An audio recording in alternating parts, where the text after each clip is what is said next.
The exercise period for the men from death row. A half hour each day, around and around, and then back to their cell to wait for tomorrow. 8 men awaiting execution. Murderers, thugs, incurable enemies of society. 7 of them wait with a stolid acceptance of the inevitable. The 8th does not. He cannot. He doesn't understand the events that brought him here, and neither does anyone else. But they happened. They were quite impossible, but they happened.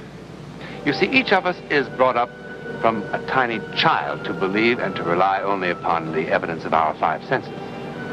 Now, that's the trouble. If you were confronted with something that seemed to occur outside those 5 senses, some event, you'd be inclined to say it's my imagination or it's impossible. But if that something were so important that your life depended on it, William Cooper, murderer, did not reject it. He couldn't. His death depended on it. And the bizarre events that provoked Cooper's death sentence, they began here, in the attractive midtown apartment of bachelor Fred Summers. They happened because of Kate Maxwell, a widow. Hey, careful with that good whiskey. I'm steady as Gibraltar. I'll say you are. I don't know why you never let me help you. I make a pretty good salad myself.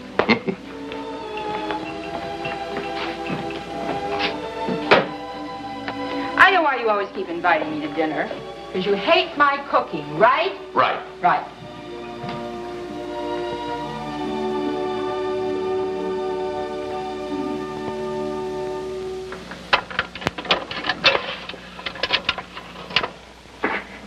My dear Kate. Oh, perhaps you'd better sit down for this. I've quite a bit to say. Well, go on, sit down. I decided to record this because I never seem to do a very good job in person. Maybe with just me talking, and you not able to answer back with your peculiarly female logic, I'll get somewhere. Now, as I calculate it, to date, I have asked you to marry me at least 347 times, conservatively. And you've never said no. But, well, although you strike me as an otherwise bright young woman, you've never said yes either. Now, just in case they've escaped you, my qualifications are as follows. Health, clear of eye and sound of limb. Habits, steady and dependable. Prospects, first rate. Intelligence, way above average. And, as you can see, modest to a fault. I am, in short, a good scout. Trustworthy, loyal, obedient, cheerful, thrifty, brave, clean, and reverent. A prize catch for any clean-limbed, straight-thinking American woman. Darling Kate, I put one crucial question to you most seriously. And to answer it, you've got to search your heart deeply, honestly. Is it me or the idea of marriage? No, don't answer yet. Hear me out. I can't wait much longer. I love you. I adore you. But the way things are, it's tearing me apart. You keep saying you're not sure. After all this time, not sure? It's not me you're not sure about, Kate. I suppose I could figure out a life without you. And if I were sure you were able to fall in love with anyone and didn't love me, but I really don't believe that's it. And I think in your heart you know the real trouble as well as I do. Katie, I'm fighting a ghost, and that's not a fair fight. I'm not going to ask you again. I mean it. You're not being honest with either one of us. Look, Kate. I'm sure he was a great guy. And I'm sure your 2 years of marriage were perfect. But he's dead, Kate. You don't know that he's dead. Nobody does. Well, face it. The Navy didn't say missing, they said dead. They said presumed dead. I don't presume it. You don't? You don't, or you don't want to? Look, when a man goes down in the middle of the Pacific, thousands of miles from any land, and they only find wreckage, and 3 years pass. Sure. Write him off. Draw a line through his name and make believe that he never existed. That's the thing, isn't it? You think loving someone else, being happy without Jim, is somehow disloyal. It isn't that you don't know in your bones that he's dead and gone. It's disloyal. You're confused, Kate. And your confusion is ruining both our lives. Please. Please, Fred, just leave me alone.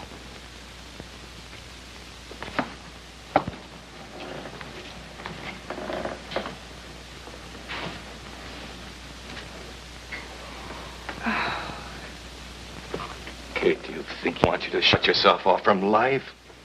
He knew the kind of work he was in and knew it would happen at any time. He must have said as much to you, didn't he? And he must have told you if it did happen, to let go of him. Didn't he?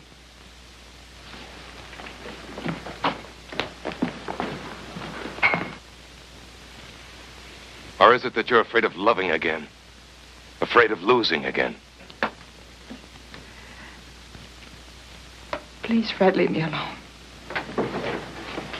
Please, just leave me alone. Kate, you are alone. All alone.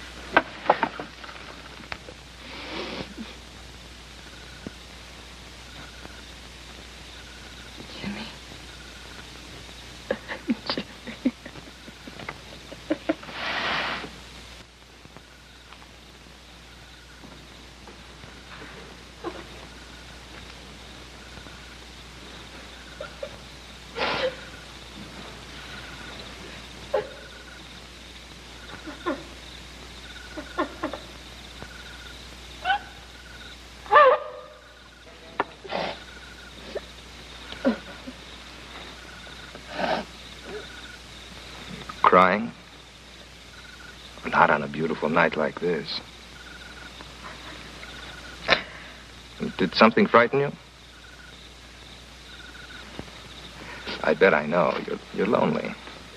Or this kind of a night with the moon going in and out behind clouds. It sort of gives you a funny feeling inside. Restless. You know what I mean.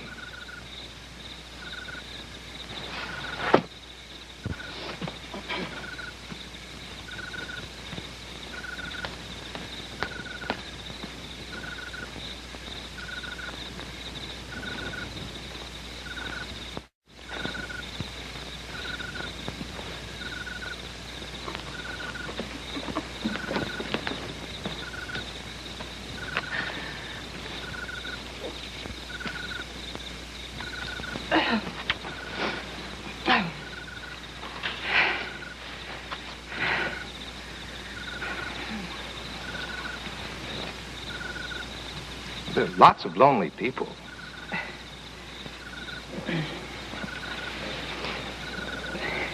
I'm lonely, too. Please.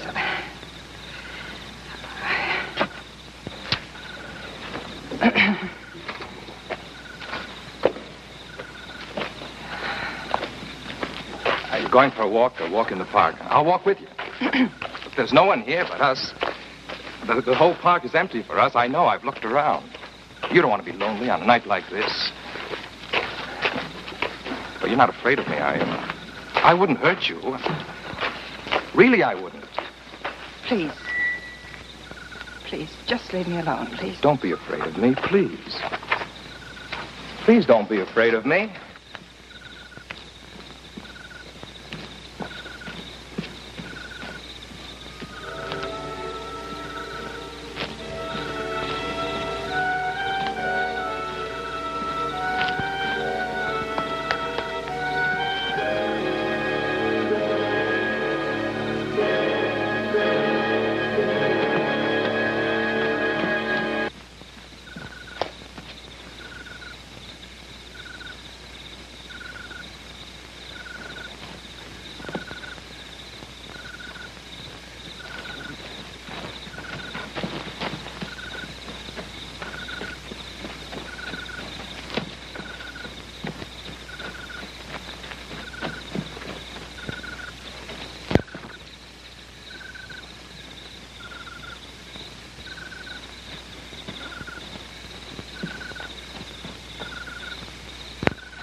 are scared. You are!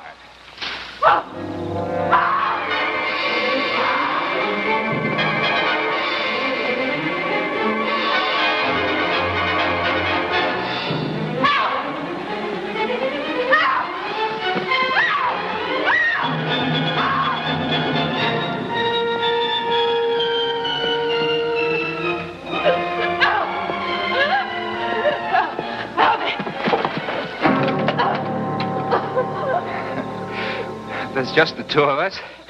Nobody to cause any trouble. It's perfect, don't you see? Just perfect. That's my girl. That's my girl. Don't scream. It's all right. There's no one to hear it, no one to enjoy it but us. Go on, scream. Oh, Jimmy. Help me, Jimmy. Oh, Jimmy, help me, help me, help me, please help me. Jimmy, help me, help me, help me. Oh, Jimmy.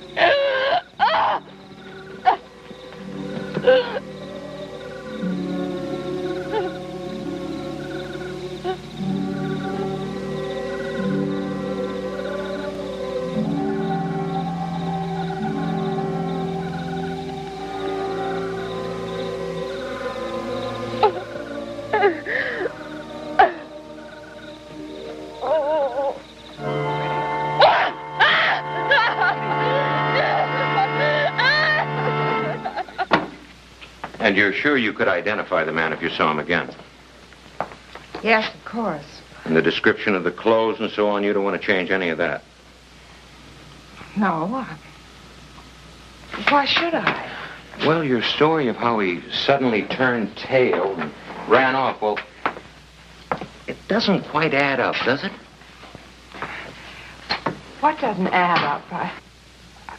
I told you everything yesterday, just the way it happened. Well, have you seen the papers this morning? No. Well, a woman was attacked and murdered in that park last night. Oh. We thought you might be able to help us. I'd be glad to. Okay, Jerry, we're ready.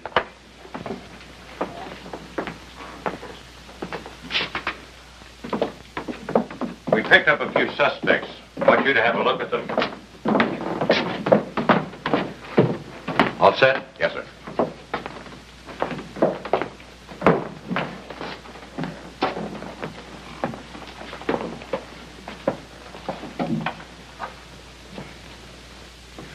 Okay.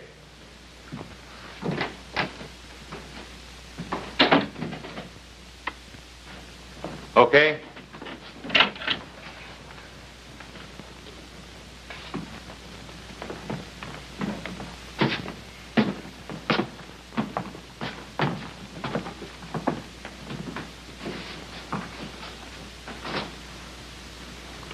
All right, hit him.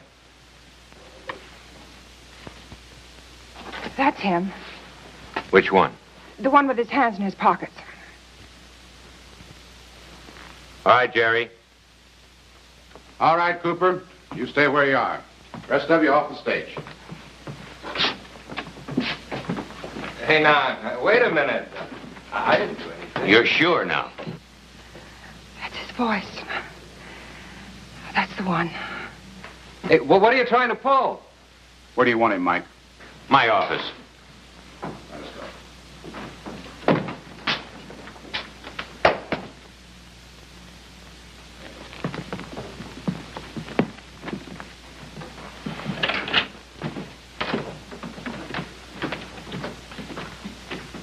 Any objections to facing him again? Not here. All right, fine.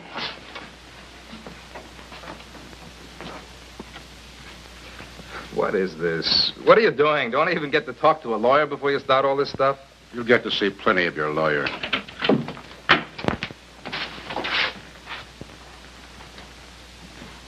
All right, let's get on with the Inquisition. Well, the newspapers are going to hear about this when I get out of here. You believe me. Did you ever see this young woman before, Cooper? No. That's funny. She's seen you the night before last in the park. She couldn't have. Why not? Because I wasn't there. Where were you? taking a ride in the country. Alone? No, I had a girl with me. What was her name? How do I know? I picked her up. Well, we'll go into that later if we have to. I don't think we will. Look, what are you going to do with my hair and fingernails? I don't understand that. You still insist you've never seen this young woman before? Look, I don't think you got a right to do this sort of stuff until I first talk to my lawyer. Well, it's her word against yours. Under the circumstances, I don't expect yours will be very good in court. What circumstances? You just picked me up taking a walk in the park last night. Well, she says she saw me there the night before last. I don't understand what you're trying to prove anyway, even if I admitted I was there the other night, which I don't. Well, it won't matter one way or the other. I was just curious. We'll have a statement ready for you to sign in a few moments. Statement? Oh, look, you've got nothing on me, because there's just nothing to have. The dead woman had a few of her murderer's hairs clutched in her hand, and there were deep scratch marks in her face and her throat. Your hair and the material from your fingernails are under the microscope in the lab for comparison. You can't prove anything from hair. Then why are you lying about being in the park the night before last when she saw you?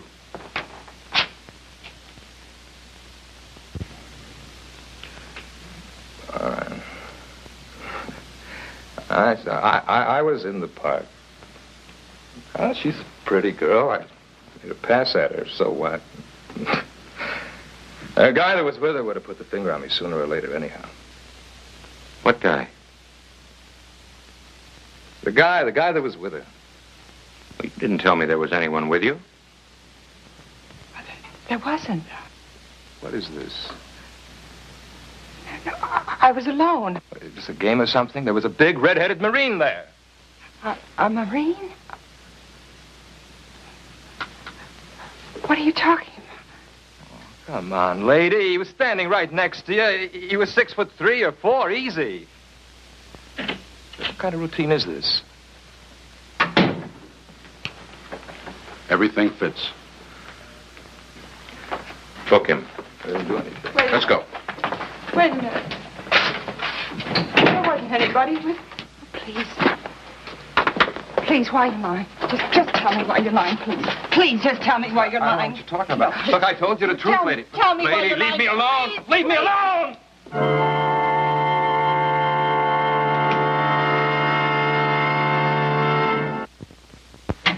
What now?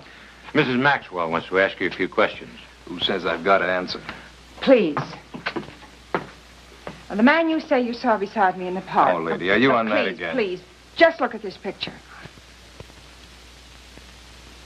Yeah, that's him, the guy who's in the park. So what? No, but that's my husband. I don't care if that's Listen, your his husband. plane crashed in the Pacific 3 years ago, and he's dead. I don't know anything about that. All I know is that he was there in the park. Him. Can I go now? Well, why not?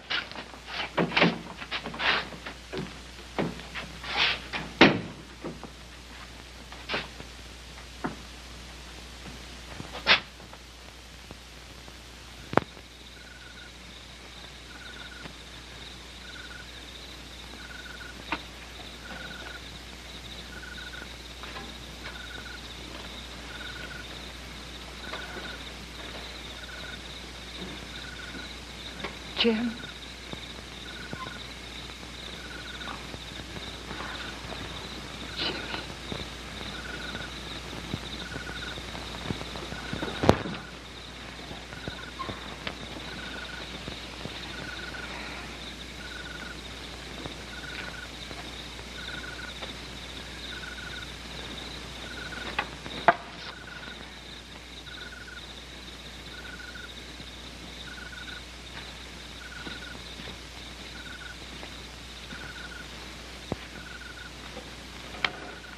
Kate,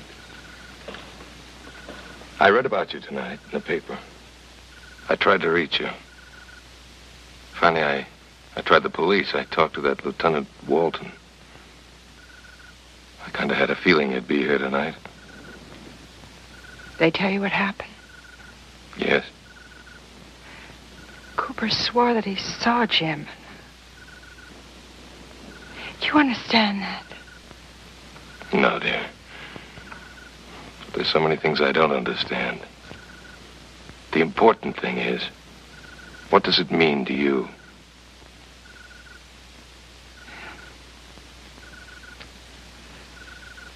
I know now that he's dead. Fred, he saved me.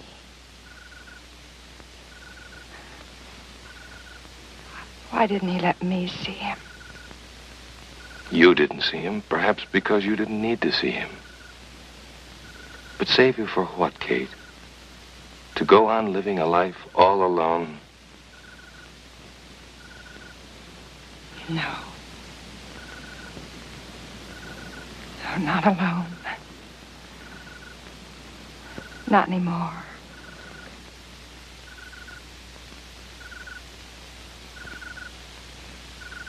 None of us is really certain whether our so-called hallucinations are real or fancied. For if we dismiss everything we can't explain, it would then follow we would have to dismiss the very fact of sight itself, wouldn't it? At any rate, somehow, a dead Marine did appear in the park when his presence was desperately needed. How? Well, there are so many things in this world about which we know only that we don't know.